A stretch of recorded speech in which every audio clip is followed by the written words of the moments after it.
xubnaha ka qayb galay tababarkan oo u badnaa dhalinyaro ayaa loo soo bandhigay fursado ay ugu mid noqon karayaan shirkadda Tianis oo laga leeyahay dalka Shiinaha. tababarkan oo socday muddo hal maalin ah oo lagu qabtay magaalada Beledweyne ayaa waxaa ka qayb galay waxgarad xubno ka tirsan shirkadda iyo qaar ka mid ah qaybaha kala duwan ee bulshada.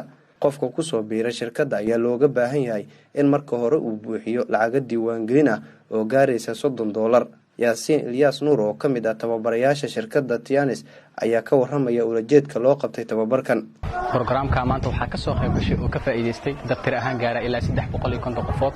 waxaa ka soo qayb galay nabadoonnada magaalada, waxaa ka soo qayb galay dadkii bahda dhalinyarada matalay aad iyo aad boqolkiiba oo ku faraxsanay. maanta waxaa lagu faa'iideystay meeshan oo ay dadku isweydaarsadeen isdhexgalka bulshada, arrimaha caafimaadka si fiican loo bartay shirkadda Tianis, waxaa la bartay systemka Tianis, aqoonta Tianis si fiican loo bartay. waxaa la soo bandhigay dad badan oo meesha guulo farbadan ka gaarin boqolkiiba oo ku faraxsanahay. waana ku faraxsanahay soo dhaweynta quruxda badneed ee noo sameeyay programka si qurux badan oo nagu dhamaaday, si qurux badan oo nagu soo gabagaboobay. dhammaan bahda jecel inay horumar farbadan sameeyaan ee joogta caalamka intiisa kala duwan, Soomaaliya oo dhan, qaas ahaan Hiiraan iyo Beledweyne, dhammaantood waxaan leeyahay ku soo dhawaada company-gan. waa fursad aad u qiimo badan sida anaga uga faa'iideysanay, baan idinku idin la jecelnahay ka faa'iideystaan. waxaan idin leeyahay congratulations.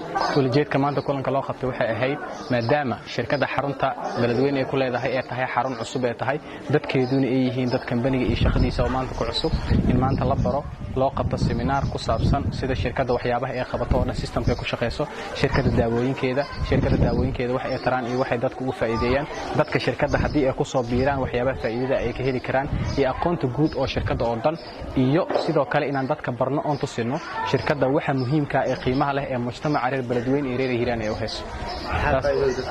faa'iidada dadka ka heleen waxaa ka mid ah dadku waxay heleen aqoon tiro badan ay heleen, fikiro far badan oo qaldan oo ku jiray oo ay ka aaminsanayeen company uu ka baxay. waxay aamineen shirkaddu inay tahay shirkad aad u fiican, waxay ogaadeen shirkad iyaga iyo dadkooda iyo ciyaalkooda iyo faamiladooda badan oo ah inay tahay bay ka faa'iideen. sidoo kale tan waxay ogaadeen inay shirkaddu hayso daawooyin tayo leh. alxamdulillah waxaan dhihi karaa ujeedkii aan programka maanta u qabanay ee ahaa inaan dadka soo gaarsiino waxaan u hayno inay boqolkiiba dadka ka faa'iideysteen. waxaan leeyahay alxamdulillah.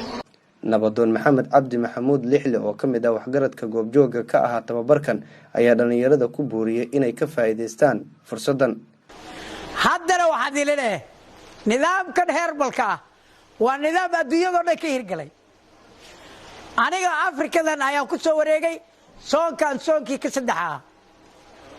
nidaamkan waa nidaam caalamku hadda aqoonsaday, waa nidaam ninka hooseeya oo ku soo sarakici karo, waa nidaam gabar kasto iyo wiil kasto qoyskooda ay uga samayn karto nolol joogto ah, waa nidaam bulsho yar oo tuulo degan lagu horumarin karo,